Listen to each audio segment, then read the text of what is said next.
اعوذ باللہ من الشیطان الرجیم بسم اللہ الرحمن الرحیم فاما من اعطى واتقى بہرحال جس نے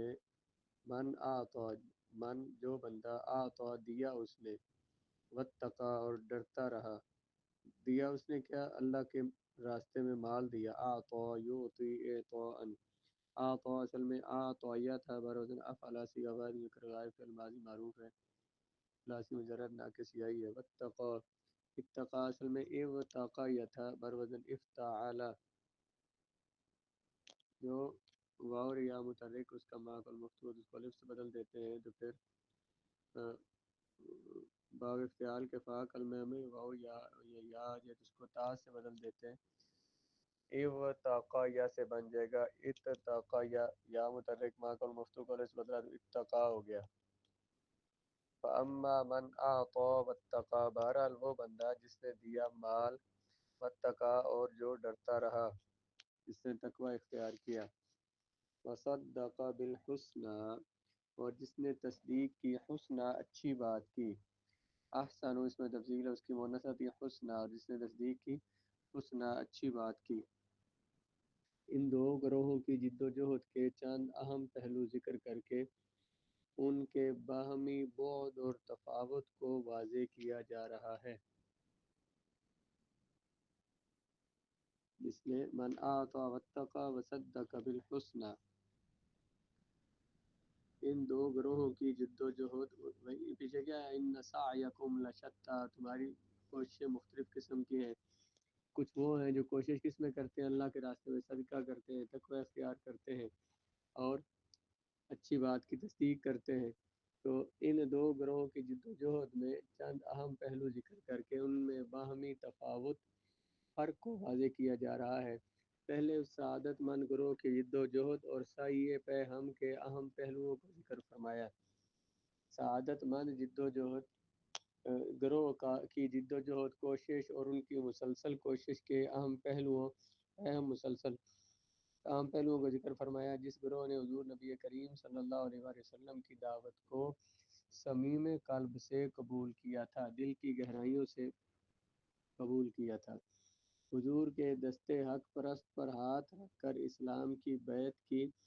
اور ہر قیمت پر اللہ تعالیٰ کی توحید کے پرچم کو سر بلند کرنے اور سر بلند رکھنے کا عزم کیا جنہوں نے حضور کے ہاتھ پہ بیعت کی اور ہر قیمت پر اللہ تعالیٰ کی توحید کے پرچم کو بلند کرنے اور سر بلند رکھنے کا عزم کیا فرمایا یہ لوگ اللہ تعالیٰ کے دیے ہوئے رزق سے اس کی رضا اس کے دین کی سربلندی اور اس کے ضرورت مند بندوں کی اعانت اور مدد کے لیے اپنا مال بصد مسرت خوشی خوشی خرچ کرتے ہیں اس کو بوجھ نہیں سمجھتے اس کو تاوان اور چٹی خیال نہیں کرتے بلکہ سب کچھ قربان کر کے بھی شکر ادا کرتے ہیں کہ ان کے رب نے ان کو مال بھی بخشا اور اپنے راستے میں اسے خرچ کرنے کی توفیق عطا فرمائی ان کی دوسری خوبی یہ بھی ہے کہ انہوں نے تقوی کو اپنا شعار اپنی عادت بنایا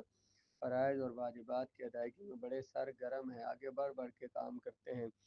منہیات اور محرمات کے قریب تک نہیں جاتے منہیات جن کاموں سے منع کیا گیا محرمات جو حرام کیے گئے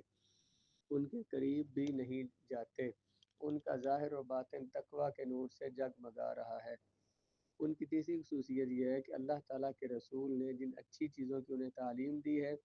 ان کی وہ تصدیق کرتے ہیں اور دل سے تسلیم کرتے ہیں کہ یہ باتیں سراسر حق ہیں صدق بالحسنى حضور کی اچھی باتوں کی تصدیق کرتے ہیں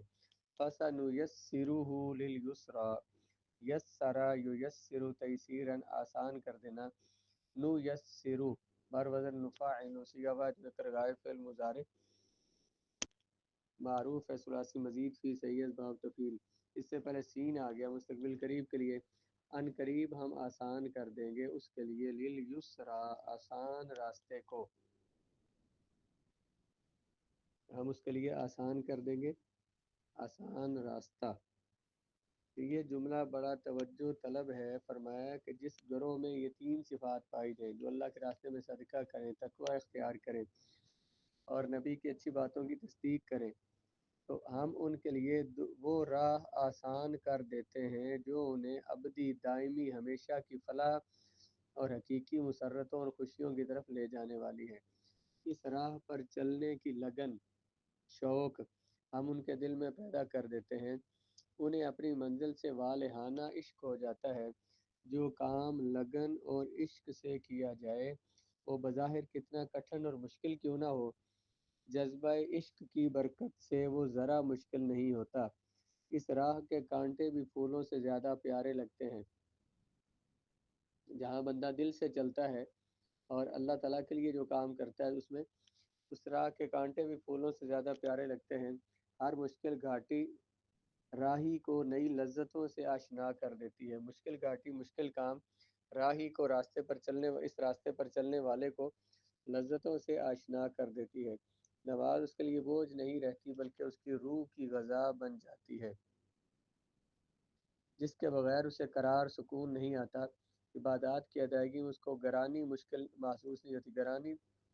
تھکاوٹ، بھاری پن، بلکہ اسے وہ خوشی اور مسرت حاصل ہوتی ہے جس کا اندازہ ہر شخص کے بس کی بات نہیں۔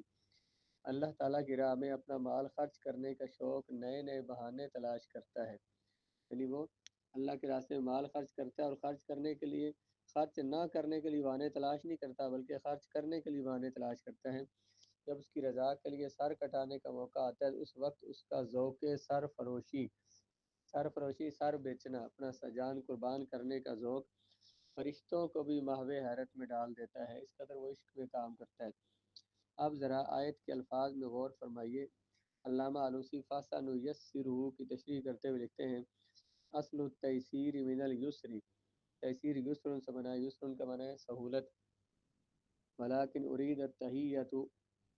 والاعداد للامر، یہاں مراد تیاری ہے کسی معاملے کی، یعنی تیسیر یسر سے باب تفعیل کا مصدر ہے، اس کا اصل معنی آسانی ہے اور سہولت ہے، ہم آسان کر دیں گے، لیکن یہاں اس کا مفہوم یہ ہے کہ کسی کام کے لیے کسی کو مستعد اور تیار کر دینا۔ فَسَنُيَسِّرُ، ہم اس کو تیار کر دیں، جس میں یہ تین صفات پائی جاتی ہیں، ہم اس کے لیے آسان راستہ اسے مہیا کر دیتے ہیں، آسان راستہ اسے دکھا دیتے ہیں، آسان راستہ اس کے لیے مزید آسان کر دیتے ہیں۔ عرب جب گھوڑے پر زین ڈال کر اس کے منہ میں لگام دے کر سواری کے لیے بالکل تیار ہوتے تھے تو کہتے تھے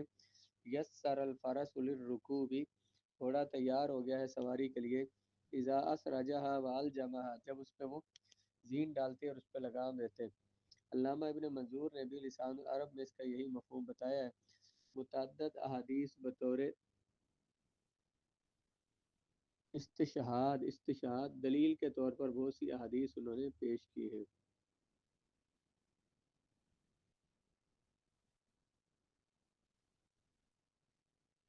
ان میں سے چند ایک آپ بھی سن لیں۔ حدیث اعملوا وسددوا وقاربوا، حدیث میں کام کرو، سددوا سیدھے ہو جاؤ، صحیح ہو جاؤ، وقاربوا قریب ہو جاؤ، یعنی نیک اعمال کرو، اعملوا اور سددوا سیدھا راستہ اختیار کرو، اور قاربوا درمیانہ روی اختیار کرو، فکل میسر لما خلق له، ہر بندے کے لیے آسان کر دیا گیا وہ کام جس کے لیے وہ پیدا کیا گیا ہے، یعنی جس مقصد کے لیے ہر شخص پیدا کیا گیا تو اس کی استعداد، سہولت، اسے طاقت دے دی گئی ہے۔ چنانچہ علامہ آلوسی اس جملہ کا مفہوم یوں بیان کرتے ہیں، فَسَنُهَيِّئُهُ لِلْخَصْلَةِ الَّتِي تُؤَدِّي إِلَى يُسْرٍ وَرَاحَةٍ كَدُخُولِ الْجَنَّةِ وَمَبَادِيهِ، ہم اس میں اس خصلت کی استعداد اور طاقت پیدا کر دیتے ہیں جو اسے آسانی اور راحت کی طرف لے جاتی ہے، اس طرح جنت میں داخلے اور اس کے لوازمات وغیرہ ہیں تو یہ کام ہم اس کے لیے آسان کر دیتے ہیں۔ یسرا مؤنث صفت مؤنث ہے، یعنی ایسرو اس میں تفضیل کی مؤنث ہے یسرا، لیکن اس کا موصوف یہاں پر مقدر ہے، لفظوں میں بیان نہیں ہوا، وہ ہے اعمال صالحہ، ہم اس کے لیے آسان کر دیتے ہیں کیا؟ اعمال صالحہ، اخلاق حسنہ، اللہ تعالیٰ کی رضا، دخول جنت، سب اس کے لیے موصوف بن سکتے ہیں۔ یعنی فَسَنُيَسِّرُهُ لِلْأَعْمَالِ الْيُسْرَى، ہم اس کے لیے آسان کر دیں گے، آسان کام جو ہے نا جس کے لیے وہ پیدا کیا گیا وہ اصل میں یسرا کیا تھا، فَسَنُيَسِّرُهُ لِلْأَعْمَالِ الْيُسْرَى، یعنی اس سے پہلے موصوف ہے یا للاخلاق الیسرا، موصوف اس کا اخلاق بن سکتا ہے۔ ان امور کو آسان اور سہل فرمایا گیا ہے اس لیے بھی کہ جب انسان ان کو حاصل کر لیتا ہے تو اس کو ابدی راحت اور آرام نصیب ہو جاتا ہے، اور اس لیے بھی کہ وہ اس کی فطرت سلیمہ کے عین مطابق ہے۔ ایک انسان کی جو فطرت ہوتی ہے یہ سارے اعمال اس کے مطابق ہیں، جو کام انسان کی فطرت سے ہم آہنگ ہو، اس کی فطرت اس کی سوچ کے مطابق ہو، کی عادات کے مطابق ہو، اس کا کرنا مشکل نہیں ہوتا، بلکہ انسان بڑی سہولت سے اس کو انجام دے سکتا ہے۔ مشکل کام تو یہ ہے کہ جب کسی شخص کو اس کی فطرت کے تقاضوں کے خلاف کوئی کام کرنے پر مجبور کیا جائے، اسے قدم قدم پر اپنی فطرت سے جنگ کرنا پڑتی ہے، اپنے جذبات سے برسر پیکار ہونا پڑتا ہے، لڑنا پڑتا ہے، مقابلہ کرنا پڑتا ہے، اور اپنے مزاج کی مخالفت کرنا پڑتی ہے، اور یہ کام واقعی بڑا کٹھن اور مشکل ہوتا ہے۔ علامہ جوہری نے خاصا نیسر ہوا، ہم اس کے لیے آسان کر دیتے ہیں، اس کا معنی کیا وفقہ لہا، یعنی اللہ تعالیٰ اپنے فرما بردار بندوں کو نیک کاموں کی توفیق دے دیتا ہے۔ اس میں انسانی نفسیات کا ایک اور پیچیدہ مشکل مسئلہ بھی حل کر دیا گیا ہے، بتا دیا گیا کہ جو شخص نیک اعمال کرتا ہے اس میں مزید نیک اعمال کرنے کی قوت اور ہمت پیدا ہو جاتی ہے۔ جب راہ راست پر گامزن ہوتا ہے، قدم رکھتا ہے، تو اللہ تعالیٰ اسے مزید آگے بڑھنے اور بلند ترین منزل پر خیمہ زن ہونے، خیمہ لگانے کا شوق عطا فرما دیتا ہے، جس کے باعث نیک اعمال اس کے لیے بالکل آسان ہو جاتے ہیں۔